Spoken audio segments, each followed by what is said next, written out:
ഭൂമിയുടെ കറക്കവുമായി ബന്ധപ്പെട്ട് ശാസ്ത്രജ്ഞർ കണ്ടെത്തിയ പുതിയ കണ്ടെത്തലുകൾ ഏവരെയും ഞെട്ടിക്കുന്നതാണ്.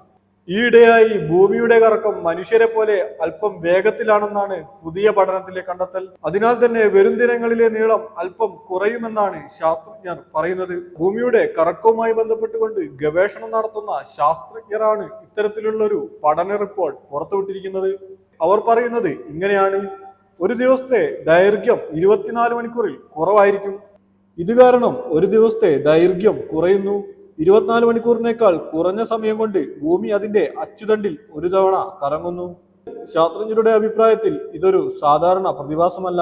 ഭൂമിയുടെ ഭൂഗോള വേഗതയിലെ ഈ മാറ്റം ആഗോള സമയക്രമീകരണത്തെയും ബാധിക്കും. ചില പഠനങ്ങളനുസരിച്ച് ആഗോളതാപനം, ഹിമാനികൾ ഉരുകുന്നത് എന്നിവയും ഭൂമിയുടെ ഭ്രമണ വേഗതയെ സ്വാധീനിക്കുന്നു എന്നാണ് പറയപ്പെടുന്നത്. എന്തായാലും ഭൂമിയുടെ വേഗത്തിലുള്ള കറക്കം മനുഷ്യരാശിയെ ഏതെല്ലാം രീതിയിൽ ബാധിക്കും എന്നുള്ള പഠനങ്ങളാണ് സയന്റിസ്റ്റുകൾക്കിടയിലെ പ്രധാന ചർച്ചാ വിഷയം. എന്തായാലും ഭൂമിയുടെ കറക്കത്തിന്റെ വേഗത ഏത് രീതിയിലാണ് ഭൂമിയെ ബാധിക്കുക എന്ന് കാത്തിരുന്ന് കാണാം.